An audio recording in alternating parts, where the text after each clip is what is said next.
वो ये होना चाहिए कि वो लोगों को बताए और जागरूक करें कि दवा ना खाएं। तो सर विलियम ऑस्लर, जो कि फादर ऑफ मेडिसिन कहलाते थे, वो जो है उन्होंने कहा कि हम दवा ना खाएं। क्यों? Next slide. क्योंकि जो आदमी दवा खाता है वो एक बार तो बीमारी से बच जाएगा, फिर दोबारा क्या दिक्कत होगी, उसके साइड इफेक्ट या एडवर्स इफेक्ट होंगे। तो साइड इफेक्ट और एडवर्स इफेक्ट से बचने के लिए उसको फिर से प्रयास करना पड़ेगा। बहुत सारे लोग दवा खाते हैं, मान लीजिए डिस्प्रिन खा लेते हैं या एस्पिरिन खा लेते हैं, तो क्या होता है कि वो अल्सर कॉज करता है। कई बार ब्रोकेन खा लेते हैं तो अस्थमा हो जाता है। डिक्लोफिनेक सोडियम खा लेते हैं तो किडनी फेल हो जाती है, वोब्रान के नाम से, है ना। पैरासीटामोल अभी चल रहा था, डोलो बहुत ज़्यादा खा लेंगे, 2 ग्राम पर डे की उसकी डोज है, तो अगर उससे ज़्यादा खा लेंगे तो पता लगा कि हमारा लीवर फेल हो जाएगा। तो समस्या ये है कि हम क्या करें। Next slide. तो हम अपनी सेहत की देखभाल करें जिसमें हमें दवा खाने की जरूरत ही ना हो। तो ये दलाई लामा की बात आ गई।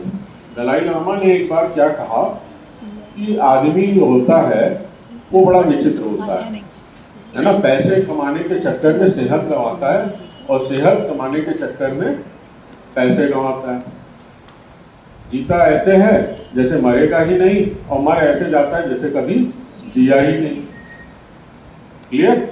साफ हो गई बात? तो वास्तव में हो क्या रहा है कि हम लोग अपने आप को खपत कर रहे हैं, अपने शरीर को मिसमैनेज करके, है ना, मिसयूज करके, जो हमारी अपनी शक्तियां हैं उनको मिसयूज करके पैसे के पीछे दौड़ रहे हैं, अंधी दौड़ चल रही है। हमें उतने ही पैसे चाहिए जितने से हमारा काम चल जाए। अगर आपको खाना खाने को दे दिया जाए या पानी पीने को दे दें, 1 गिलास आप पिएंगे, फिर थोड़ी देर बाद हम कहेंगे थोड़ा और ले लो, तो 1-1.5 गिलास पी लेंगे, आधा गिलास और ले लेंगे, 1 गिलास और ले लेंगे। लेकिन एक स्थिति आएगी जब आप कहेंगे बस अब मैं पानी नहीं पी सकता, है ना। तो वो जो स्थिति है कि जहाँ पे आप मना कर सकते हैं अपने आप को कि बस मेरा पेट भर गया, मेरी जरूरत पूरी हो गई, मेरी आवश्यकता हो गई, तो वहाँ पे ही हम वो लालच खत्म हो जाता है ना। ग्रीड के लिए तो है, मदर अर्थ ने सब कुछ दे रखा है। वसुंधरा को जब संवारने की बात कहते हैं तो संस्कृत का एक श्लोक है, वो भी याद आ जाता है बीच में। अयम निज परोवेत्ति गणना च लघुसा चेतसाम उदार चरिता नाम तु वसुदैव कुटुंबकम। ये अभी शायद आप ऐसी बात कुछ कर रही थी।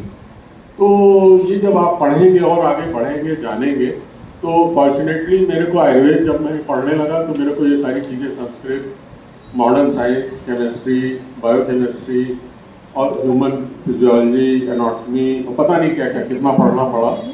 तो उन्हीं सब से पढ़ने से कुछ अपना पता लगा। तो मेरा ये यहाँ पे कहने का मतलब ये नहीं है कि सिर्फ आप केमिस्ट्री ही पढ़ें, आप हर चीज़ जानें। तो मैं आयुर्वेद का हूँ, जैसे कि बताया गया। एक छोटी सी बात और बताता हूँ, वो मोटिवेशनल है। यहाँ पे थोड़ा टाइम लगता रहेगा, आराम से बैठ के सुनते रहेंगे, कोई जल्दी अगर नहीं है, 1-1.5 घंटा हम लोग बात करेंगे। तो उसमें क्या हुआ कि जब मैं आया था CSIR में 2001 में, मेरे से पहले कोई भी आयुर्वेद का आदमी CSIR में आयुर्वेद का साइंटिस्ट नहीं था। तो सोचिए, जब से आज़ादी मिली तब से मैं पहला आदमी हूँ जो आयुर्वेद का हूँ और CSIR में साइंटिस्ट बना। आपको तो नाम याद होगा, नील आर्मस्ट्रांग का, जो पहला आदमी चांद पे पहुँचा, पहला आदमी जो चांद पे पहुँचा। वैसे ही मैं भी पहला आदमी हूँ जो CSIR में साइंटिस्ट बना, आयुर्वेद के बैकग्राउंड। तो इससे होता क्या है कि आप अपने दिमाग का विस्तार करते जाएं, खोलते जाएं, जानते जाएं, तो आगे बढ़ते जाएंगे। आगे चलते हैं। हुआ क्या, जब दवाई की बात शुरू हुई तो सबसे पहले लोग किसी पौधे की जड़ और पत्ती यही सब खाते थे। तो लोगों ने कहा अरे ये जड़ काम नहीं करेगी, ऐसा करो मैं इसमें कुछ मंत्र फूंक देता हूँ, तब ज़्यादा काम करेगी। तो लोगों ने मंत्र फूंक के या कलमा पढ़ के जब देना शुरू किया तो कहा कि अरे ये तो क्या अंधविश्वास है ना। मैं कुछ ये देता हूँ, एक घोल देता हूँ, एक लिक्विड देता हूँ, एक पोषण देता हूँ, उसको पी लो, उससे ठीक हो जाओगे। बाद में पता लगा कि वो पोषण जो दे रहा था आदमी, वो सांप का तेल था। वो सांप को उबालता था तेल में और उसको छान के दे देता था। बाप रे, फिर उसके बाद क्या हुआ, अरे रे रे ये तो गलत है, सांप का तेल है, इसे मत पियो, लोन का ये मैंने गोली बना दी है, ये गोली खा लो। जब गोली देने लगे तो तमाम सारा एंटीबायोटिक का एक एरा चालू हो गया। First generation antibiotic, second generation antibiotic, third generation antibiotic, तमाम तरीके की एंटीबायोटिक्स आ रही, लेकिन कुछ तो काम करी, कुछ आज नहीं काम करती। जो पुराने लोग होंगे उन्हें पता होगा, पहले एक पैकेट सल्फा करके आती थी, अब वो सब बंद हो गई। अब सिफेलोस्पोरिन आ गई, cephalosporin 1, cephalosporin 2, cephalosporin third generation. तो ये जो चीज़ शुरू हुई कि जो हमारी दवा काम नहीं कर रही थी, तो लोगों ने कहा अब क्या करें। लोगों ने कहा कि फिर से जो है दवा जड़ी बूटी पे आ जाओ, है ना, फिर से जड़ी बूटी पे घूम के आ गए। क्या अब ये जड़ डालो इसी से ठीक होगा, है ना। अभी कोरोना काल आया था, है ना, तो उसमें क्या चल रहा था, सब घर में एक ही बात चल रही थी। क्या चल रहा था, काढ़ा है, तुलसी अदरक काली मिर्च का काढ़ा, गिलोय का काढ़ा है, सब तो मालूम है आप लोगों को, है ना। मैं जस्ट रिकॉल कराऊंगा, ठीक है, आपको पुनर्स्मरण। तो हुआ क्या था, ये कहानी से एक बात और दूसरी कहानी निकलती है कि मैं घर से पैदल निकला था। सब लोग इधर देख रहे हैं ना, पीछे वाले लोग कुछ बात कर रहे हैं। इधर बेटा जी,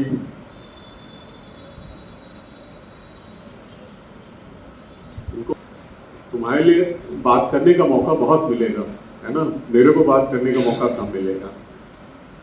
तो ये हुआ क्या कि एक बार मैं पैदल जा रहा था, तो लोगों ने कहा अरे भाई साइकिलिस्ट हो, पैदल क्यों जा रहे हो, 2 पहिया लगा के साइकिल बना लो, उससे थोड़ा कन्वीनियंट हो जाएगा। मैं साइकिल बना के चलने लगा। जब साइकिल बना के चलने लगा तो लोगों ने कहा इसमें मेहनत पड़ती है, इसमें मोटर लगा लो, है ना। मोटर लगा के उसको मोटरसाइकिल बना लिया। तो उसमें थोड़ा बैलेंस इम्बैलेंस होने लगा, तो उनका 2 पहिया और लगा के इसको कार बना लो। जब कार बना लिया तो कार से चलने लगा। कार से चलने लगा तो बीमार रहने लगा, शरीर को बेकार बना डाला। कार से चलने लगा तो शरीर को बेकार बना डाला। डॉक्टर के गया दिखाने, तो डॉक्टर ने मालूम क्या कहा, पैदल क्यों नहीं चलते हो। बात समझ में आई। जड़ी बूटी से जो बात शुरू हुई थी वो फिर जड़ी बूटी पे आ गई, और फिर से एरा आ गया, हर्बल एरा, जिसमें कि लोगों ने कहा कि ये दवा नहीं काम कर रही है, उन दवाओं में साइड इफेक्ट्स है, इसलिए आप हर्बल मेडिसिन लें। नेक्स्ट। तो यहाँ पे हम लोग क्या है कि अगर हम लोग इस तरीके से, अभी मैंने जो उदाहरण दिया कि अगर हमारा पेट भरा हुआ है तो हम उसमें हम कुछ और नहीं ले सकते। ऐसे ही अगर हमारा दिमाग भी भरा हुआ है तो कोई चीज़ एक्सेप्ट नहीं कर सकते। इसलिए कुछ सीखने के लिए क्या चाहिए, हमारे दिमाग में खालीपन होना चाहिए, एम्प्टीइंग, है ना, तब हम उसको सीखेंगे। नई नई बातें आएंगी, रोज नई बातें आएंगी। मैं आज भी कुछ क्लास अटेंड कर रहा था। मैं इस समय करीब 50+ हूँ, 50 साल के ऊपर हूँ, और मेरे को सीखने का, लैंग्वेज सीखने का बड़ा शौक लगा हुआ है। तो संस्कृत भाषा और जर्मन भाषा दोनों की क्लासेस अटेंड करता हूँ। तो मॉर्निंग में संस्कृत की क्लास चलती है 5 से 6, और उसके बाद जो है जर्मन की क्लासेस। तो मेरे दिमाग में रहता है कि हम कितना चीज़ सीख लें। अगर मान लीजिए हम सीख ही रहे हैं तो उससे क्या होता है, एक नया क्षेत्र का हमारा नई विधा खुल जाती है। नई विधा खुलने का मतलब क्या है कि हम उस सब्जेक्ट के बारे में पता नहीं कितनी किताबें लिखी गई हैं, कितनी चीज़ जानते हैं, वो सारा सिस्टम ही खुल जाएगा। हिंदी जानते हैं तो हिंदी का साहित्य खुल गया, इंग्लिश जानते हैं इंग्लिश का साहित्य खुल गया, संस्कृत जानने लगे संस्कृत का साहित्य खुल गया। तो ऐसे ही तमाम सारी चीज़ें कि आप जानिए, है ना। यहाँ शिक्षा के मंदिर में आप आए हैं तो यहाँ कोई ऐसी चीज़ तो नहीं है कि आपको जानने से रोक सके, है ना, और हमेशा जानने का प्रयास करना चाहिए। तो वही बात मैंने यहाँ पे कही कि अगर पहले से हम भरे हुए बैठे हैं तो मुझे तो सब आता है, मैं नहीं कुछ कर सकती, तो इसके माने नंबर 1 वाले हैं, मूर्ख हैं। अगर थोड़ा सा आइडिया लग जाए कि हाँ हम, और ये भी नहीं पता है कि हम नहीं जानते तो अज्ञानी है, और ये पता लग जाए कि हाँ ज्ञानी और सीखना है, तब तो फिर नीचे आ जाएंगे ज्ञानी की श्रेणी में। और कंटिन्यूअस जानना है, कंटिन्यूअस, सतता अध्ययनम, सतता अध्ययनम, वाद, वाद माने कंटिन्यूअस डिस्कशन, ये भी संस्कृत का श्लोक है। सतता अध्ययनम वाद परतंत्र अवलोकनम, परतंत्र माने दूसरे का सिस्टम देखना, तद विद्या आचार्य सेवा बुद्धि मेधा करो गणा। तो कैसे हम अपना दिमाग बढ़ा सकते हैं, ये उसके बारे में मैंने बोला। Next slide. जो शरीर है, ये इसके बारे में बात करते हैं तो लाइफ क्या है, व्हाट इज लाइफ। लाइफ में 3 चीजें बताई गई, शरीर, मन और आत्मा। ये तीनों चीजों में आप पाएंगे कि अगर एक भी चीज गड़बड़ हो गई तो पूर्णता को आप प्राप्त नहीं होंगे।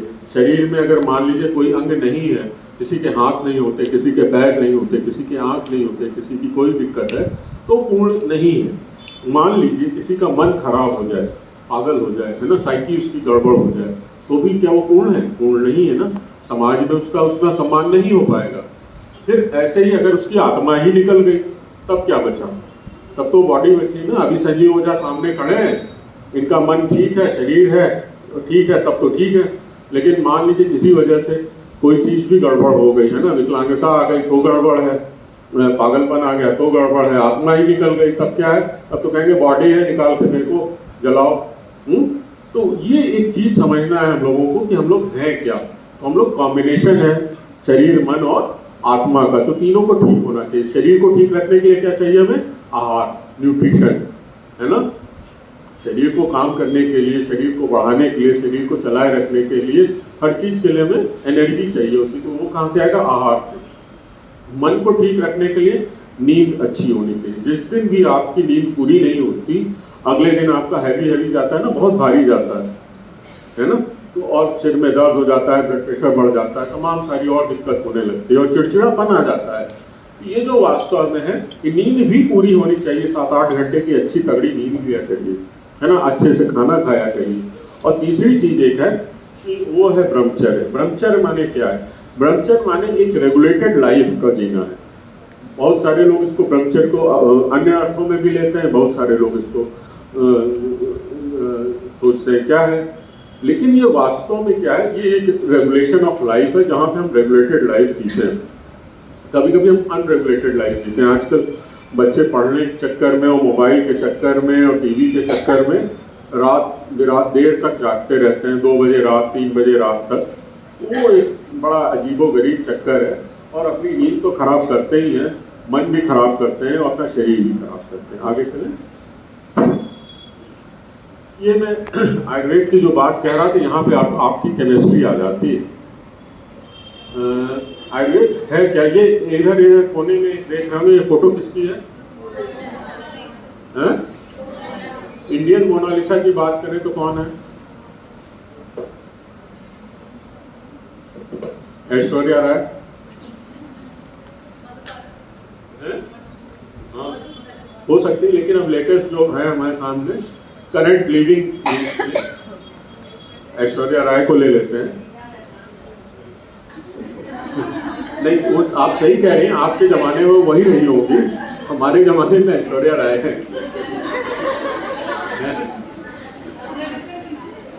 हाँ, मोनालिसा से मैच। तो ये ऐश्वर्या राय जो है, मान लीजिए ये है, तो ये है कौन? ये बहुत सुंदर खूबसूरत महिला है ना। समाज में इनका स्थान है, सोशियोलॉजिकली या सोसाइटी में क्या है, एक समाज में इनका अच्छा स्थान है। तो समाज में स्थान है, तो एक अमिताभ बच्चन की बहू है, एक अच्छी एक्टर है, अदाकारा है, पागल तो नहीं है ना। इनकी साइकोलॉजी कैसी है ना, पागल भी नहीं है, स्वस्थ मन की है। फिर वास्तव में बायोलॉजिकली ये है क्या? तो होमोसेपियंस हम लोग पढ़ते हैं, है ना, हर आदमी होमोसेपियंस है, उसके मेल होते हैं, फीमेल होते हैं, ये फीमेल है उसकी, है। और केमिस्ट्री में क्या है? केमिस्ट्री में वो ऊपर देखिए क्या है, वो आपको दिख रहा होगा। तो ये ऑब्जेक्टिविटी वर्सेस सब्जेक्टिविटी, जब हम एक ग्राफ प्लॉट करते हैं तो एक ये हम लोगों को हाइपरबोलिक कर्व मिलता है, तो वो पता लगता है जो हम लोग हैं, है ना। ऑब्जेक्टिवली हम क्या हैं वो केमिस्ट्री बताती है। हम लोग कार्बन, हाइड्रोजन और ऑक्सीजन है। हम लोग क्या हैं? हम हिंदू हैं, हम मुसलमान हैं, हम ब्राह्मण हैं, फलाना धमाका है ना। उसका क्या मतलब है? कोई कहेगा मैं श्रीवास्तव हूँ, कोई कहेगा मैं यादव हूँ। अरे भाई, कुछ भी नहीं हो। केमिस्ट्री की निगाह से देखो, सब एक हो, कार्बन, हाइड्रोजन और ऑक्सीजन। आगे चलते हैं। तो आयुर्वेद क्या है? आयुर्वेद फुल ऑफ एक परफेक्ट साइंस भी है और आर्ट भी है, फुल ऑफ एस्थेटिक सेंस है, हाईली साइंटिफिक है। कंसीडर साइकी, साइकी माने मन को भी वो मानता है और एज डिसीज फैक्टर उसकी सोसाइटल एक्सेप्टेंस है। जरा सी बात हो गई काढ़े के लिए और हर घर में काढ़ा बनने लगा। कितनी जबरदस्त इसकी सोसाइटल एक्सेप्टेंस है ये देखिए। और वैल्यूलेस है, बहुत कॉस्टली नहीं है और इफेक्टिव भी है और कमर्शियल भी है, तमाम सारे कमर्शियल प्रोडक्ट्स भी हैं। तो लियोनार्डो दा विंची यहाँ पे क्या कहते हैं कि I thought I was learning to live, I was only learning to die. वो वास्तव में हम लोग करते क्या हैं कि जो कहते हैं ना कि हम जी रहे हैं, ये कर रहे हैं, हम टूवर्ड्स डेथ की ओर अप्रोच कर रहे हैं। जीवन एक तरफ है, मृत्यु एक तरफ है, बीच में हम लोग हैं। चले आगे। ये केमिकल स्टोरी लाइन का एक पेपर है, यहाँ भी केमिस्ट्री शामिल हो गई। एक बार मेरे मन में आया कि पता करें कि आखिर कितना कार्बन, हाइड्रोजन और ऑक्सीजन होता है। तो वो केमिकल स्टोरी लाइन ने बताया कि हमारे अंदर ऑक्सीजन 25% होगा, कार्बन जो है करीब 9.5% है, हाइड्रोजन 63% है और नाइट्रोजन 1.4% है। बाकी क्या है, बाकी जो अन्य एलिमेंट्स, ट्रेस एलिमेंट्स हैं, वो सारी तमाम सारे हैं। तो ये वास्तविकता है कि अगर हमारे शरीर इन्हीं से चीज़ों से बना है तो हम बाकी जो बातें करते हैं वो क्या है, वो तत्व भी इन्हीं चीज़ों से बने, वेदर कार्बोहाइड्रेट, प्रोटीन और फैट। चले आगे। ये वास्तव में जो ऊर्जा आती है हम लोगों को काम करने के लिए जरूरत पड़ती है, ये आती कहाँ से है? ये आती है सूर्य से। और इस बात की पहचान हमारे यहाँ ऋग्वेद ने बहुत पहले कर दी और ऋग्वेद ने कहा सूर्यो आत्मा जगत सूर्य, है ना। बाद में ये रॉबर्ट एंड्रू मिलिकन थे, इनको नोबेल प्राइज मिला। उन्होंने कहा sun is the source of energy. तो उन्होंने आगे एक लाइन और कही, man will never have any other source than the sun. अब क्या सूर्य के अलावा कोई और दूसरा ऊर्जा का स्रोत नहीं होगा। अगर सूरज से एनर्जी ना मिले तो वो पौधे जो हम लोगों के लिए बनाते हैं खाना, हम पौधे खाते हैं, तो वो कहाँ से मिलेंगे, है ना। ऊर्जा नहीं आएगी। और अब तो सोलर एनर्जी के इलेक्ट्रिक प्लांट्स लगने लगे, इलेक्ट्रिसिटी बनने लगी है ना। तो अल्टीमेटली जो भी चीज़ है वो सूर्य के ऊपर निर्भर है। कितने लोग यहाँ पे, सभी ने सुना होगा सूरज के बारे में, कितने लोग जानते हैं सूरज क्या है और पृथ्वी क्या है? वसुंधरा की बात की गई है?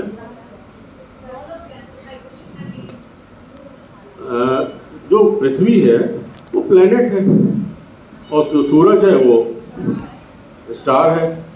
तो बचपन में हम लोग क्या गाते हैं, twinkle twinkle how many wonders. जब मालूम है तो बोलते क्यों नहीं हो?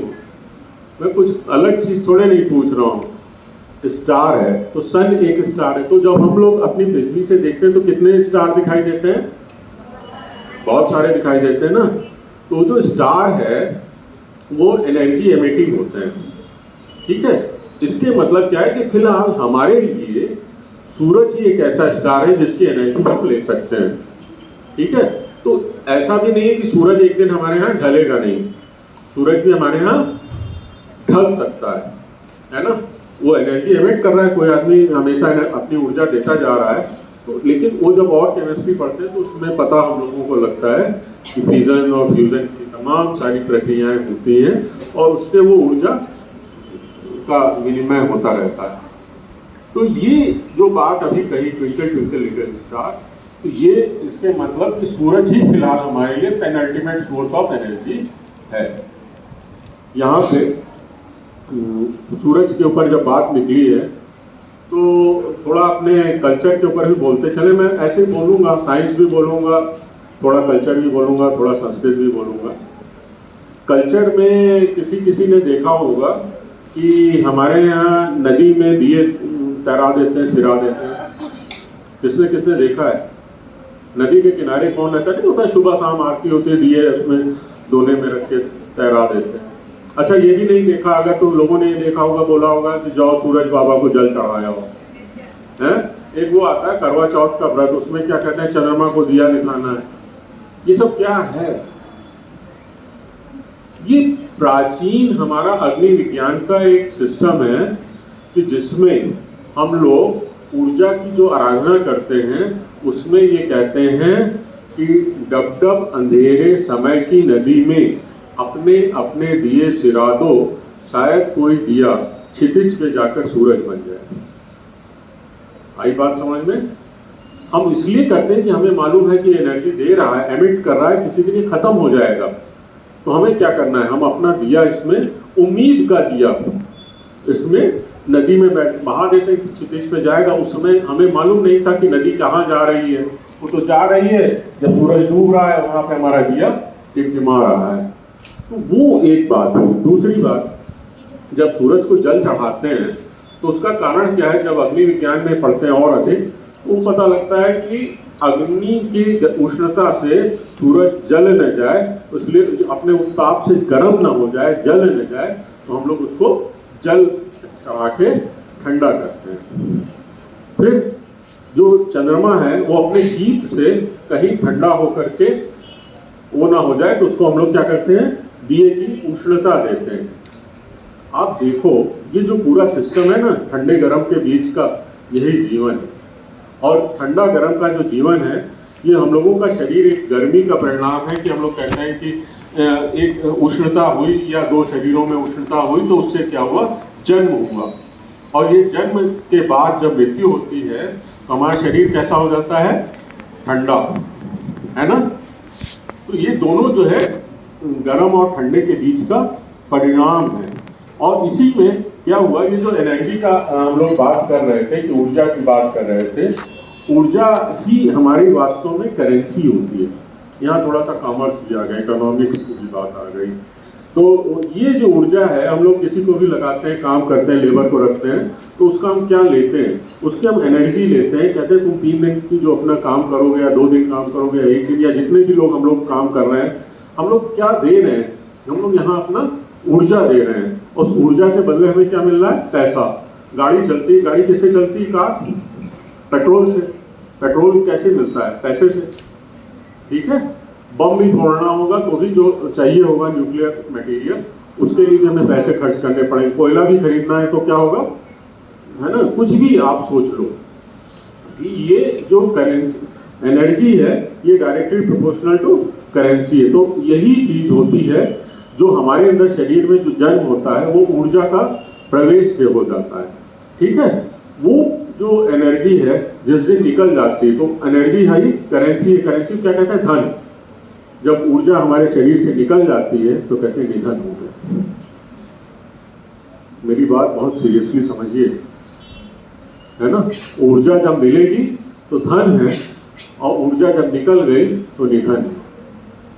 शरीर गर्म है तो प्रजनन है, शरीर ठंडा है तो मृत्यु है।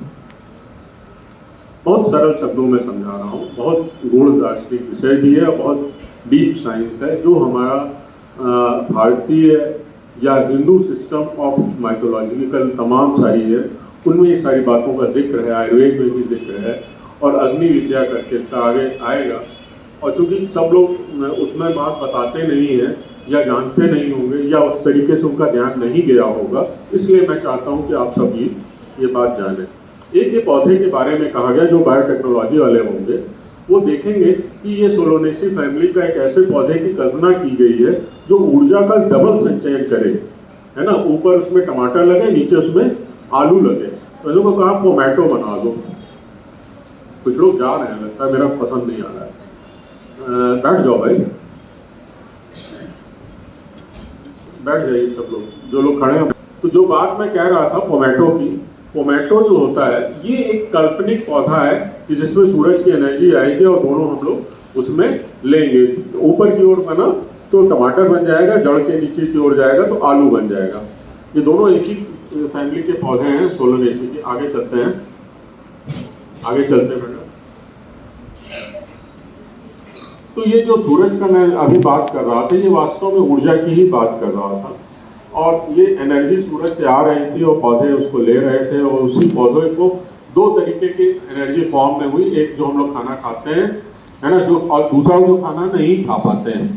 खाना नहीं खा पाते हैं वो क्या होता है, भूसा वगैरह जो होता है ना, वो गाय खाती है, और उससे क्या होता है, वो उसको दूध देती है, फिर हम लोग दूध लेते हैं।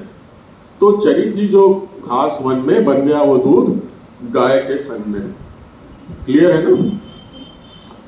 तो ऐसे ही मधुमक्खी भी है, वो फूल का रस, जो हम फूल नहीं ले पा रहे हैं, वो फूलों का रस लेती है और उसे शहद देती है। इन दोनों बातों का आयुर्वेद से बहुत गहरा रिश्ता है। एक तो हमने पहले जो बताया कि जो हम खा पाते हैं वो आहार हो गया, और जो बाकी चीज़ें हैं वो हम लोग अनुपान में लेते हैं। दूध हुआ, दूध को लेते हैं, फिर दूध से दही बनाते हैं, मट्ठा बनाते हैं और घी निकालते हैं, मक्खन निकालते हैं।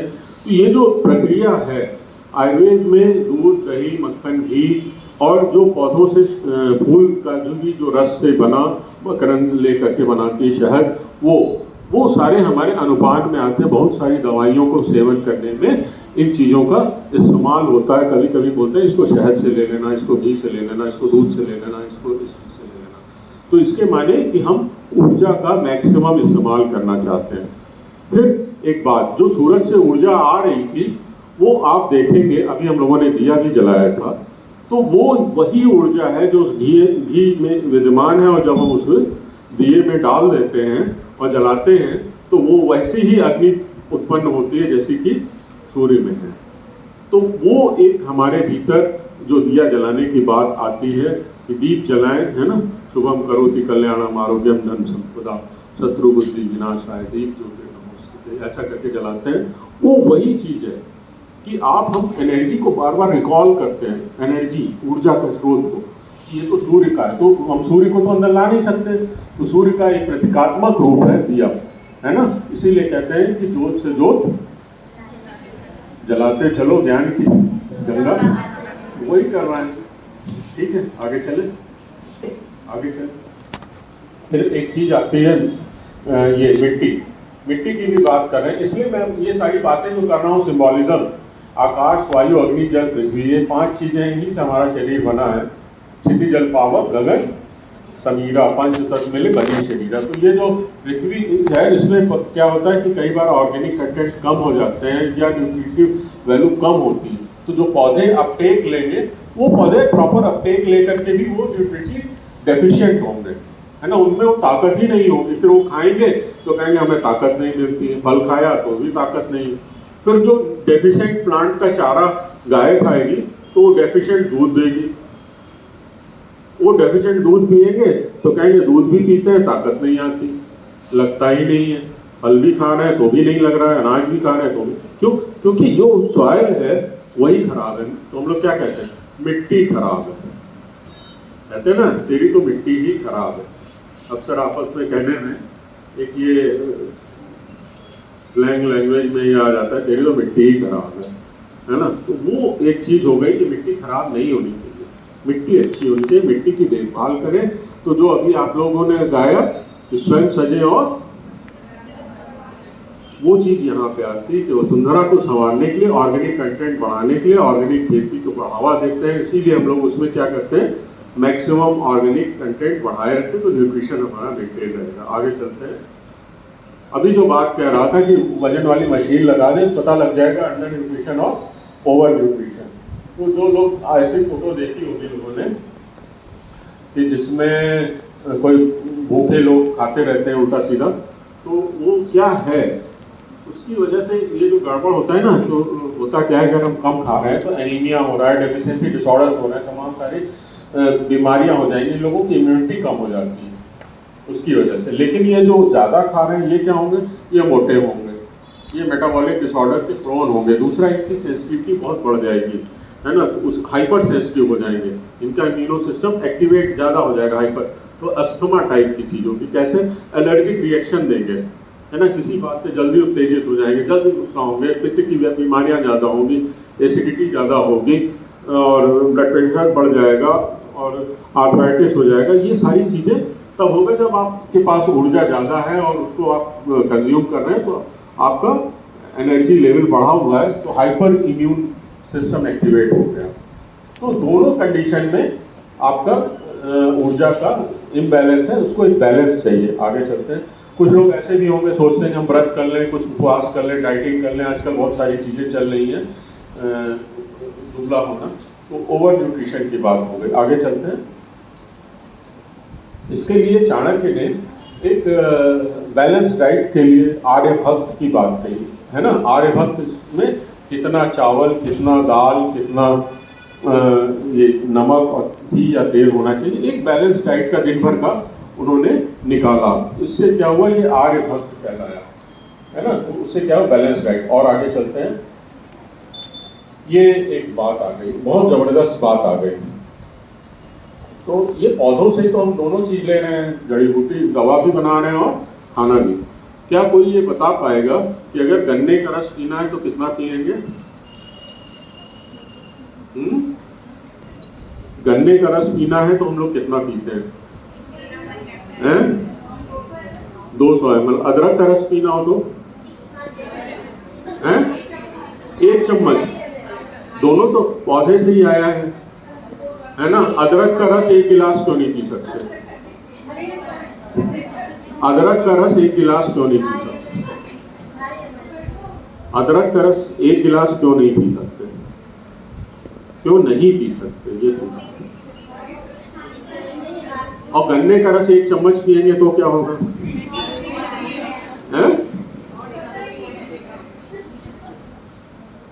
गन्ने का रस पीना होगा तो 1 गिलास पिएंगे, अदरक का रस पीना होगा तो 1 चम्मच पिएंगे। अब ये वो डिफरेंस है जो मैं समझाना चाह रहा हूं, है ना। गन्ने का रस क्या है? आहार। अदरक का रस क्या है? औषधि, मेडिसिनल है ना।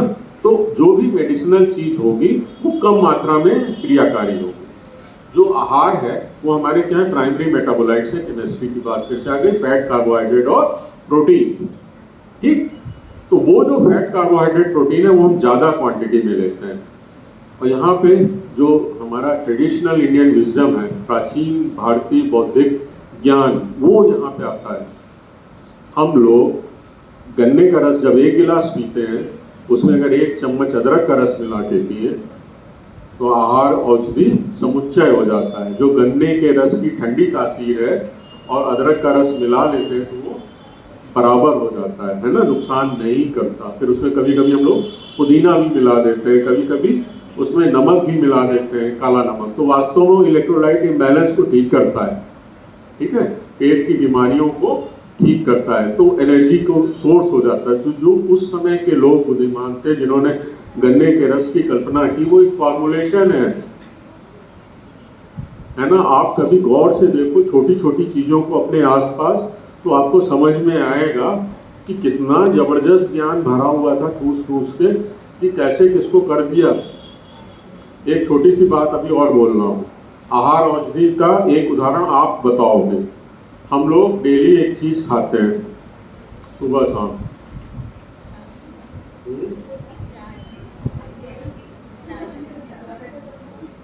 आधा चम्मच हल्दी, है ना। दाल खाते हैं ना, है। दाल में दाल कितना होता है? ज्यादा होता है। हल्दी कितनी होती है? तो दाल क्या है? हल्दी क्या है? कितने बुद्धिमान है आप? क्लैप कर देना।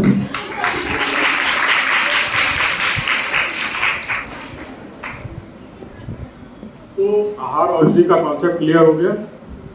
ये हमारे यहाँ आहार औषधि समुच्चय चलता था। Next slide please. ये जो औषधि वाले पौधे में सेकेंडरी मेटाबोलाइट्स, फ्लेविनॉइड्स, अल्कलॉइड्स ये सब होते हैं। ये आहार औषधि समुच्चय की हमारे कल्पना की गई। अभी भी हम लोग लौकी की सब्जी खाते हैं तो जीरा से बनाते हैं, है ना। बैगन बनाएंगे तो मेथी से बनाएंगे, कद्दू बनाएंगे तो मेथी और तमाम सारी चीजें, या कोई भी चीज है तो उसके लिए एक स्पेसिफिक चीज है। ये कौन बताता है? किस किताब में लिखा? किसी किताब में लिखा थोड़े नहीं है। दादी माँ, नानी माँ, यही सब जो घर में यूज हो रहा है वही चीज हम लोग यूज करते हैं। ये क्या है? आहार औषधि समुच्चय है। लौकी खाया तो लौकी क्या है? और जीरा क्या है? औषधि। मिला लिया, ठीक हो गया, बैलेंस हो गया। अजवाइन डालते हैं उसमें, घुइयाँ की सब्जी में, तो क्या कहते हैं उसको? घुइयाँ, अरबी। तो ये मतलब सोचो कि अपने दिमाग से फोकस करना सीखो। मैं कुछ नहीं सिखाना चाहता हूँ, मैं सिर्फ केवल जिज्ञासु बनाना चाहता हूँ। आपके भीतर जिज्ञासा पैदा करना चाहता हूँ, जिससे आप खुद पढ़ने, समझने, सीखने लायक हो जाओ। अभी हाल ही में ये मकर संक्रांति बीती थी जब, तो उसमें तिल और गुड़ का कॉम्बिनेशन था, है ना। गुड़ क्या था? आहार। तिल क्या था? औषधि। ऐसे ही क्या होता है, जिसके घर बच्चा पैदा होता है वहां जाओ तो खास किस्म का लड्डू मिलता है, हल्दी सोट का, तो वो क्या है, आहार औषधि का समुच्चय है वो भी, है ना। आटे में मेवा तमाम सारी चीज़ें और उसमें हल्दी और सूंठ और ये सब डाल के एक न्यूट्रास्यूटिकल फॉर्म में देते हैं। ये हमारे जो ऋषि मुनि किसी भी घर में, अगर मान लो काजू की बर्फी दे दी तो समझ लो वहाँ नहीं, लेकिन किसी के घर में पानी पीने के लिए अगर सौंठ वाला लड्डू आ गया तो माने वहाँ पे कोई खुशखबरी है ना। वो करते क्या, लोग अगल बगल में अपने मैसेज देने के लिए कि बच्चा पैदा हुआ है, वो सौंठ वाले लड्डू बंटवा देते हैं अभी भी तमाम। और ये बात मैंने पूरे भारतवर्ष में घूम के देख ली कि सब जगह प्रेगनेंसी के बाद हल्दी और सौंठ का प्रयोग किया जाता है किसी भी फॉर्म में, चाहे वो दूध में घोल के हल्दी सौंठ खिलाते हो या हल्दी सौंठ का लड्डू खिलाते हो या हल्दी सौंठ का जो और बनाते हो, हरीरा कुछ लोग कहते हैं। तो वो सारी चीज़ें हम लोगों को ले जाती हैं। आगे चले तो जड़ी बूटी है क्या, जड़ी बूटी दो तरीके की बातें हो गई। एक तो जड़ माने जो जमीन के नीचे है, बूटी माने पौधा, है ना। एक पिक्चर का गाना था, पत्ता पत्ता बूटा बूटा हाल हमारा, जाने जाने न जाने गुल ही न जाने बाग तो सारा जाने। जड़ क्या है, जड़ स्थिर चीज़ों को कहते हैं, जो जमीन के भीतर है वो स्थिर। तो दो तरीके के पौधे हैं, जो मतलब एरियल पार्ट्स में होते हैं और अंडरग्राउंड पार्ट्स होता है। तो एरियल पार्ट्स होता है वो हमारा जड़ी बूटी कहलाता है, और बाकी हरा ग्रीन। तो दो प्रकार के होते हैं, एक तो जिनकी खेती की जाती है, जिनकी खेती नहीं की जाती। खेती किनकी की जाती है, जिनकी डिमांड होती है, जैसे अश्वगंधा सरगंधा ये सारी चीज़ें। और जिनकी डिमांड नहीं है या कम डिमांड में है और प्रकृति में नेचुरल फॉर्म में है, तो उसको क्या करते हैं, वहाँ से कलेक्ट कर लेते हैं, जैसे गिलोय जीरा तमाम सारी। और फिर इस्तेमाल कैसे करते हैं, कुछ चीज़ें कच्ची करते हैं, कुछ चीज़ें पक्की बनाते। आगे चले, जहाँ नहीं समझ में आएगा बता देना भैया, ऐसे है ना। समझ में आ गया तो ऐसे कर लो, नहीं समझ में आया तो ऐसे कर लो, और सो है तो ऐसे ही बेकार है। ये तो पहचानते ही होंगे। ये जड़ी बूटी की महारानी कहलाता है। क्या है ये, पिक्चर का गाना था, मैं तुलसी तेरे क्यों, आंगन में ही क्यों, आंगन में इसलिए कि इतना इम्पोर्टेंट पौधा था, ऋषि मुनियों ने सोचा कि हर घर के आंगन में होना चाहिए, चार दीवारी से सुरक्षित होगा। आंगन में होगा तो उसका ऊपर बना करके रखते हैं जिससे पैर से उसको नुकसान ना पहुंचे, है ना। सुबह शाम इसमें जल चढ़ाते हैं और दिया दिखाते हैं कि हम डेली हमारी निगरानी में भी रहेगा। तो ये एक बहुत इम्पॉर्टेंट चीज़ थी, मैं तुलसी तेरे आंगन की। फिर अभी कार्तिक का महीना नवंबर में चालू हो जाएगा, हम लोग उसको पूरा तुलसी माह के रूप में मनाते हैं, दिया दिखाते हैं, और उसमें तुलसी जी का विवाह शालिग्राम जी से कराते हैं। हमारे यहाँ पौधों में जीवन की कल्पना शुरू से ही कर ली गई थी। बहुत समय तक ये लोग कहते थे पौधों में जीवन नहीं होता, बाद में सर जेसी बोस ने बताया कि पौधों में जीवन होता है। उन्होंने वो फिजिसिस्ट थे, उन्होंने बायोलॉजी के एक्सपेरिमेंट किए और तब जाके पता लगा कि पौधों में जीवन होता है। हमारे यहाँ शालिग्राम जी जो कि ऊर्जा का स्रोत माने जाते हैं, उनसे विवाह कराते हैं, है ना। तो वो विवाह में करते क्या है, वास्तव में एक सामाजिक उत्सव मनाते हैं। तुलसी जी के बहुत सारे पौधे लेकर के हर घर में गांव में जाते थे कि जिस घर में तुलसी नहीं है उस घर में तुलसी की स्थापना कर दी जाए। ठीक है, कितना गजब का कॉन्सेप्ट है। आज की डेट में सर्दी जुकाम बुखार हो जाए तो सबसे पहले क्या करते हैं, तुलसी का काढ़ा, तुलसी अदरक की चाय बना लो। काढ़ा तो बहुत बात की चीज़ है, या तुलसी अदरक की चाय ले आओ काली मिर्च कहते हैं ना। उसके लिए ये तो नहीं करते कि पहले जाओ मेदांता अस्पताल में और पर्चा लिखवा लो, फिर दवा खरीद लेना, फिर लेके आना, वो 10 को टेस्ट लिख देंगे। ये भी तो नहीं हो रहा है ना। एक सेल्फ कंट्रोल ऑफ डिसीज था कि जहाँ पे आपका अपनी बीमारी के ऊपर स्वयं नियंत्रण कर सकते हैं। पैसे का विनिमय नहीं होता था, धन का विनिमय नहीं होता था, है ना। बिना पैसे के आप चिकित्सा कर सकते थे। आपको इतना एम्पावर कर दिया जाता था कि आपको दूसरे की जरूरत नहीं पड़ती थी। तो हमारे यहाँ तमाम सारे धर्मों ने भी इसको स्वीकार किया, विशेष करके वैष्णव धर्म वालों ने। और जो कृष्ण पूजा करते हैं वो कहते हैं कृष्णी ये तुलसी कृष्ण प्रेयसी नामो नमः, इस तरीके का पूरा मंत्र है। जो लोग इस्कॉन मंदिर या किसी में जाते होंगे तो वहाँ पे देखेंगे तुलसी का ये बहुत ज़बरदस्त वहाँ पे पूजा करते हैं हम लोग। और इसके अलावा महाप्रसाद जगनी सर सौभाग्यवर्धिनी आदि व्याधि जरा मुक्तम तुलसी को हम नमोस्तुते करके पूजा करते हैं। भगवान को जब प्रसाद चढ़ाते हैं तो तभी स्वीकार होता है जब उसमें तुलसी दल पड़ता है ना। और जब मर जाते हैं हम लोगों का शरीर भगवान कब स्वीकार करते हैं, जब उसमें तुलसी दल और गंगा जल मुंह में हमारे डाल दिया जाता है। तो ये तुलसी की महिमा है। तुलसी तुलसी ही रहती जो वन की घास हरि कृपा रघुनाथ की हो गए तुलसीदास। इसके क्या मतलब है? इसके मतलब ये है कि इन पे भगवान की स्पेशल ब्लेसिंग है। तेंदुलकर का तो नाम सुना होगा। क्या करता है? क्रिकेट है? क्रिकेटर। क्रिकेट बहुत लोग खेलते हैं, क्या सब लोग तेंदुलकर हो जाते हैं? तेंदुलकर ही क्यों तेंदुलकर बना? आज की डेट में गॉड ऑफ क्रिकेट कहलाता है ना। यस। हाई स्कूल भी नहीं पास है, हाई स्कूल में उसका चैप्टर इंक्लूडेड है, पढ़ाया जाता है तेंदुलकर के बारे में। 2.5 साल का था तब से क्रिकेट खेल रहा है। तो ब्लेसिंग्स की है ना, वो ब्लेसिंग्स इस पौधे पे भी है। तुलसी तुलसी ही रहती जो वन की घास, जंगल की घास हो जाती भाई कृपा रघुनाथ की, भगवान की स्पेशल ब्लेसिंग्स है। इसलिए ये क्या हुआ हो गए तुलसीदास। तुलसीदास भी ऐसे साधारण रहते हैं, लेकिन ये तो तुलसी नहीं है ना, इसलिए इनको माँ की संज्ञा दी गई, वृंदा की संज्ञा दी गई। जहाँ ज्यादा होता है इसका वन होता है तो वृंदावन कह दिया गया। जितना देर आप तुलसी पे सुनना चाहेंगे हम बोल सकते हैं, कोई वो नहीं है, लेकिन आगे चलेंगे। ये COX-2 इनहिबिटर भी है और तमाम सारा ब्लड ग्लूकोज लेवल और कोलेस्ट्रॉल लेवल को कम करता है। अक्सर रामा श्यामा वन तुलसी के नाम पे हमें पता लगता है। ऑसिमम स्पीसीज जो है इसकी कम से कम 22 से 24 होती है, लैगिएटी फैमिली होती है। और आगे चलते हैं। अक्सर सर्दी जुकाम खांसी बुखार हो जाता है तो हम लोग तुलसी अदरक की चाय बनाते हैं। और आगे चलते हैं। नेक्स्ट, ये बहुत इंपॉर्टेंट चीज़ है, इसकी बात करेंगे। तो पहली चीज तो हो गई आंगन में। ये कहाँ पे होता है? घर के बाहर। क्या है ये? इसका वर्टिकल नेम क्या है? आजादी रचते हैं। जोर से बोलिए, मेरे को सुनाई नहीं दे रहा है। आजाद लिखा इंडिका। Yes sir. कितना इंपॉर्टेंट पौधा है इसके बारे में आप बात करते हैं। इंडिका कार तो सुनी होगी।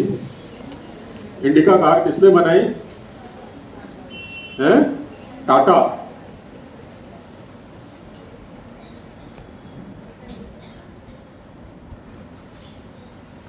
इंडिका कार बनाई टाटा ने। तो इंडिका एक स्वाभिमान का प्रतीक भी है, टाटा के नाम पे भी और भारत के नाम पे। वास्तव में वो इंडिका शब्द यहीं से आया। यहाँ पे थोड़ा सा हिंदी भाषा भी आती है, फोनेटिक्स एंड लिंग्विस्टिक्स की बात करेंगे। वास्तव में ये हमारी सभ्यता से जुड़ी हुई चीज़ है कि, और पढ़ा भी होगा लोगों ने इतिहास भी, कि सिंधु घाटी से जब इधर आए लोग, सिंधु घाटी की सभ्यता थी ना, तो सिंधु नदी हुआ करती थी। तो जब यहाँ पे पर्शियन इन्वेडर्स आए तो पर्शियन इन्वेडर से स नहीं बोला जाता था, है ना, सिंधु के लिए। तो उन्होंने सिंधु को हिंदू कहा। अगर उनको असुर बोलना होता था तो असुर को अहुर बोलते हैं। ये बहुत फेमस एग्जाम्पल है, जो लोग हिंदी जानते होंगे। असुर को अहुर बोलते थे, तो वहाँ वो सिंधु को हिंदू बोलने लगे। अंग्रेज आए, अंग्रेज से एच नहीं बोला जाता, तो इन्होंने क्या किया, हिंदू से इंदू कर दिया, इंदू से इंदुकस, है ना, इंडस। ठीक है। और यही चीज है, जैसे आवर लिखते हैं ना, HOUR, है ना, उसको बोलते क्या है? आवर। तो एस साइलेंट हो जाता है ना, यहाँ इन्होंने हिंदू का एच साइलेंट कर दिया। बचा कितना? उतना। फिर हम लोगों ने शुरू कर दिया, हिंदू से हिंदू हो गए। ठीक। फिर इंडस हो गए, इंडस वैली सिविलाइजेशन हो गया। ये फोनेटिक्स एंड लिंग्विस्टिक्स है। जो लोग इसको भाषा विज्ञान में पढ़ेंगे तो वो पाएंगे कि कैसे कौन सा शब्द कहाँ से बना, निकला, रूप उसका क्या है। तो वो सिंधु से हिंदू, हिंदू से हिंदू, है ना, ये तो एक शब्द है।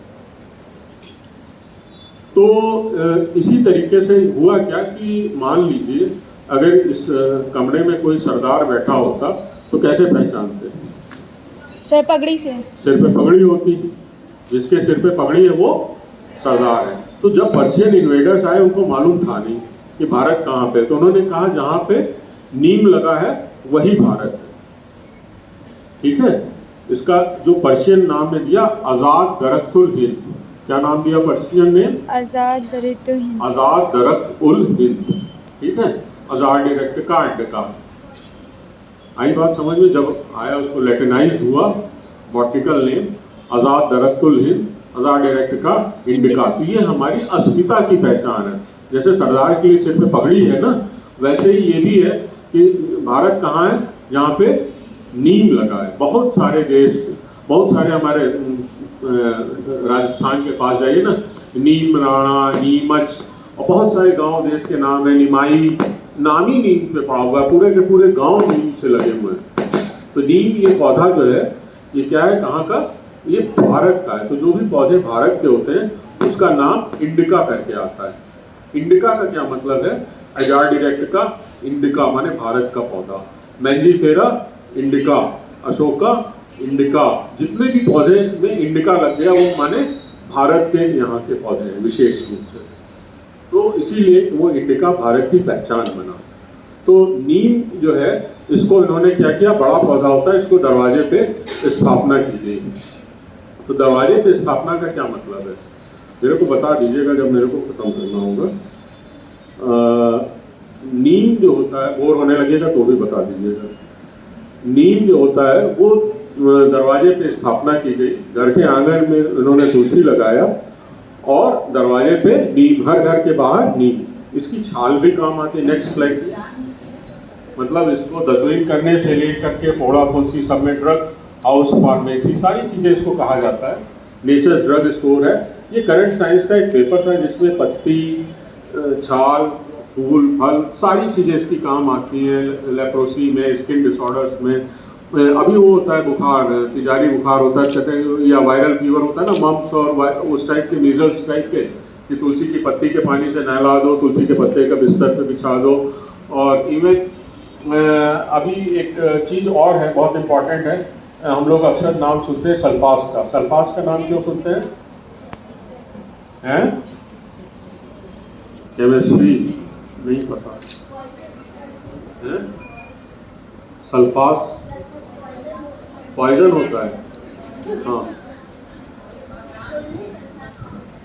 उससे मतलब गेहूं में रखा जाता है और उससे फॉस्फेट गैस निकलती क्या है कि उससे जो है कीड़े नहीं बनते हैं उसमें, अंदर इंसेक्टिसाइड होता है अनाज को सुरक्षित रखने के लिए। तो अनाज को सुरक्षित रखने के लिए सल्फास यूज करते हैं। लेकिन ऑर्गेनो मेटेलिक कंपाउंड होता है। ये बताना यहाँ पे ये था कि अखबार में सल्फास का नाम क्यों निकलता है? सुसाइड केसेस में निकलता है ना, सल्फास खा के जान दी, तो इस तरीके से निकलता है। लेकिन जो हमारे यहाँ नीम है, गेहूं को सुरक्षित रखना होता है तो नीम के पत्ते रख देते हैं ऊपर नीचे, नीम के पत्ते लगा करके। इसके माने क्या है? इसके माने नीम खा करके आज तक कोई मरा क्या? हमारे वैज्ञानिकों की, हमारे ऋषियों की सोच को देखिए, ये एकदम ऐसी चीज देंगे कि जो नुकसान करेगी ही नहीं। हम लोग आधुनिक बन के उन चीज़ों को अडॉप्ट करते हैं कि जो हमें नुकसान भी कर रही हो, परेशान भी कर रही हो, फिर भी अडॉप्ट किए जा रहे हैं। और हम अपने उस जीवन को छोड़ देते हैं जो हमारे लिए श्रेष्ठ था।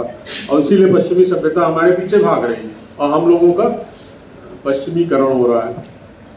आगे चलते हैं। तो मैंने बात शुरू की, हर दरवाजे में उन्होंने कहा कि नीम की स्थापना होनी चाहिए। आंगन पे तुलसी और दरवाजे पे नीम। एकदम दिमाग में इसको बैठा लीजिए, बार बार रिपीट करूंगा। ये हल्दी को उन्होंने कहाँ पे डाला? रसोई में।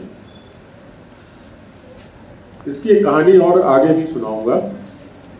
तो हल्दी को उन्होंने रसोई में डाल दिया और कहा कि आप कोई भी चीज़ खाओगे तो आधा चम्मच सुबह जरूर खाना है, आधा चम्मच शाम को खाना है, दाल चावल खाओगे तो भी, सब्जी रोटी खाओगे तो भी, अचार खाओगे तो भी, वेज खाओगे तो भी, नॉन वेज खाओगे तो भी, हल्दी तो खाना ही है। हल्दी खाओगे तो हेल्दी रहोगे, हल्दी खाओगे तो आप हल्दी छोड़ के देखो, है ना, इम्यूनिटी घट जाती है। अभी बोला गया ना कि हल्दी दूध पी लो, हल्दी दूध पीने की बात चली, इतनी पॉपुलर हुई कि अमेरिका में इसको गोल्डन मिल्क के नाम पे जाना गया, है ना। आप नेट पे सर्च करो, तमाम सारे बच्चों के पास मोबाइल है, तो गोल्डन मिल्क, है ना। तो गोल्डन मिल्क कुछ और नहीं है, दूध और हल्दी है, अपनी माँ को वही पिलाती है ना कि बेटा हल्दी दूध पी लो, है ना, जुकाम खांसी तमाम सारी बीमारियों में, चोट में ठीक हो जाएगा। एक और कहानी है इसकी, एक हल्दी घाटी का युद्ध सुना था आप लोगों ने? Yes sir. क्या था? किसके बीच लड़ाई हुई थी? एक हल्दी घाटी की दूसरी लड़ाई हुई, अभी हाल ही में हुई, कि हल्दी का पेटेंट अमेरिका ने करा लिया, और वो हल्दी घाटी की लड़ाई कहलाती है कि जिसको हमारे आर.ए. माशेलकर जी, जो हमारे डायरेक्टर जनरल थे CSIR के, उन्होंने लड़ा और उस पेटेंट को अमेरिका से तोड़ के जीत लिया। कैसे जीता? कि उन्होंने कहा अमेरिका वालों ने कि ये फ्रेश ब्लीडिंग वुंड में हल्दी हम अगर लगाते हैं तो खून बहना बंद हो जाता है। इस बात का बौद्धिक अधिकार हमारे पास है ना। पेटेंट माने उसका बौद्धिक ज्ञान का अधिकार, है ना। अगर हम ये फार्मूला किसी को बेचते हैं तो अमेरिका उसका पैसा लेगा। लेकिन जब हमारा सुश्रुत संहिता में इस बात को खोजा गया, जो प्राचीन आयुर्वेद का ग्रंथ है, प्राचीन आयुर्वेद के ग्रंथ में इस बात को खोजा गया, तो उसमें पाया गया कि जो बच्चे पैदा होते हैं उनकी नाल काटी जाती है, ब्लड निकलता है, उसको रोकने के लिए ताज़ा हल्दी पाउडर वहाँ पे छिड़कते हैं तो वो ब्लड रुक जाता है। इस बात का एविडेंस जब उन्होंने वहाँ पे दिया तो अमेरिका के उस बौद्धिक एकाधिकार को खत्म कर दिया गया और कहा कि ये हमारा प्राचीन भारतीय ज्ञान है, इसको सब लोग इस्तेमाल कर सकते हैं, ठीक है। इसको भी हल्दी घाटी की संज्ञा दी गई। तो वास्तव में हल्दी के बारे में हमें जानना चाहिए। इसका नाम है कुरकुमा लौंगा, है ना। ये भी संस्कृत का शब्द है, कुमकुम शब्द से आया है। लौंगा माने जो लंबा होता है, इसी में है आम गंधी वाला होता है तो आमाडा कह दिया। आप देखेंगे ना एकदम पैरेलल चलेगा, संस्कृत और जो इसके नाम, वर्टिकल नेम, तमाम सारी चीज़ें ऐसी जो लगेगा कि कहीं अलग से नहीं है, अपने आस ही पास की, लेकिन हमें मालूम नहीं है। केमिस्ट्री शब्द का भी मैं संस्कृत बता सकता हूँ, किम इदम शास्त्रम, ये क्या है? उसका ये शास्त्र है, किम इदम शास्त्रम केमिस्ट्री, है ना। रिसर्च, ऋषि अर्थ, रिसर्च, ऋषि अर्थ, ऋषियों ने जो अर्चन किया जंगल में बैठ के, रिसर्च क्या कर रहे हैं? ऋषि अर्थ, रिसर्च। पॉलिटिक्स लिंग्विस्टिक्स है, आप सीखेंगे, बहुत मजा आएगा। तो तमाम सारी बातें, आगे चलते हैं। चोट लग जाती है, कटे में तो लगा ही देते हैं, तमाम सारी हल्दी, ये सारी इतने एविडेंस हैं जिसमें हल्दी काम आती है। तो हल्दी को उन्होंने रसोई में डाल दिया और कहा रोज आप हल्दी खाओगे। आगे चलते हैं। एक ये सरल हल्दी का प्रयोग है कि हल्दी की बुकनी बना कर प्रयोग करें। हल्दी, अजवाइन, हींग, सौंठ, काला नमक। तो आजकल बच्चे जो है ना बहुत फास्ट फूड खाते, नहीं ज़रूरत है, जो रोटी घर में बची हुई उसी में हल्दी और ये बुकनू बना लो इसका, है ना। तो वो लगा करके हम लोग घी लगा करके या तेल लगा करके खा लें, चाय पी लें, दूध पी लें, तो भी वो पर्याप्त मात्रा में शक्ति भी देगा और इम्यूनिटी भी देगा। और जो मतलब तमाम सारे फास्ट फूड, मैगी या पास्ता खाने के साइड इफ़ेक्ट्स हैं, उससे आप बच जाएंगे। आगे चलते हैं। ये क्या है?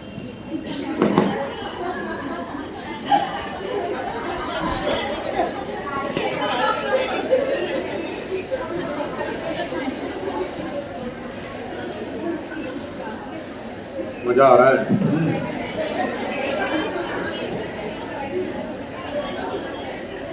ये हल्दी जो होता है, हल्दी इतना इम्पोर्टेंट है कि हल्दी की रस्म डाल दी गई है हमारे संस्कारों में। विवाह संस्कार में लड़के की भी हल्दी होती है, लड़के की भी हल्दी होती है। वास्तव में क्या है, ये हल्दी डिसइंफेक्टेंट तो है ही है, और साथ ही साथ में ये स्किन के कलर को अच्छा करती है, ठीक है, कॉम्प्लेक्शन को अच्छा करती है, इम्प्रूव करती है।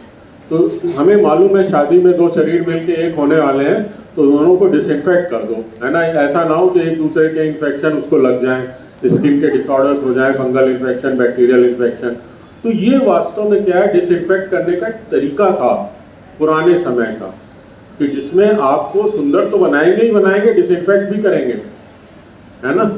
फिर बाद लोग जो लिखा हुआ है वो बात कि मान लो हल्दी चोट लगी जाती है तो हम लोग क्या करते हैं, हल्दी चूना शहद लगा देते हैं, है ना। मोच लग जाती है, मान लो कोई चीज़ हो जाती है तो उसमें पैर में दिक्कत हो जाती है तो हल्दी और प्याज की पोल्टिस लगा देते हैं। तो हल्दी बहुत ही इंपॉर्टेंट चीज़ है। और हल्दी का इस्तेमाल हम लोग कैसे करते हैं, डायबिटीज़ में हल्दी और आंवले का इस्तेमाल करते हैं। ये हल्दी और आंवले का इस्तेमाल जो है, ये वाग्भट ने अपनी किताब में बताया, अष्टांग हृदय में, निशा अमल की करके नाम पे। निशा हल्दी को कहा, आंवला इसको, तो निशा अमल की योग जो है वो वाग्भट ने बहुत पहले ही बता दिया हल्दी और आंवले का। गठिया होता है आर्थराइटिस, तो उसमें हल्दी और सौंठ का प्रयोग बता दिया गया। और एक गाना आता है, हल्दी चंदन के गुण इसमें समाये, तो सुंदर लगने के लिए इसको लगाएं, सुंदर लगने के लिए इसको लगाएं, है ना। स्वयं भी सुंदर रहे और वसुंधरा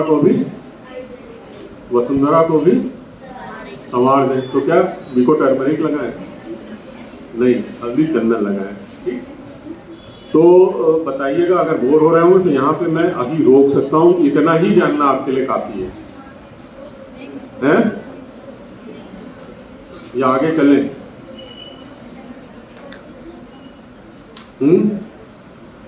मतलब 1 घंटा हो गया मुझे बोलते हुए। सारे बच्चे एग्री हो रहे हैं कि आगे बढ़े? समझ में आ रहा है, नहीं समझ में आ रहा है? जहां पे बोलोगे, ये मैं इतने पे भी रोक दूंगा, केवल 3 चीज जान लो, है ना। आंगन में, दरवाजे पे, रसोई में हल्दी। इतना ही बहुत है। आंगन में हमारी दादी लोग बैठती थी, उनको हम लोग क्या कहते थे? अय्या। दरवाजे पे बाबा लोग बैठते थे ना, है ना। तो तुलसी अय्या है, तुलसी माँ है? और नीम बाबा है, ठीक है। और रसोई में माँ रहती थी, तो हल्दी भी माँ के तुल्य, ठीक है। एक चीज होती है गिलोय, वो नीम पे लिपटी रहती है। अक्सर बाबा जो गांव में होते हैं वो छोटी बच्ची को लेकर के गोद में खिलाते रहते हैं, पोती को। तो वैसे ही आप केवल इमेजिनेशन कीजिए कि छोटी सी लड़की अपने बाबा के साथ खेल रही है, नीम के ऊपर गिलोय लटकी हुई है, ठीक है। आगे चलते हैं थोड़ा। ये ताकत के लिए है, अगर ताकत नहीं होगी तो कुछ नहीं।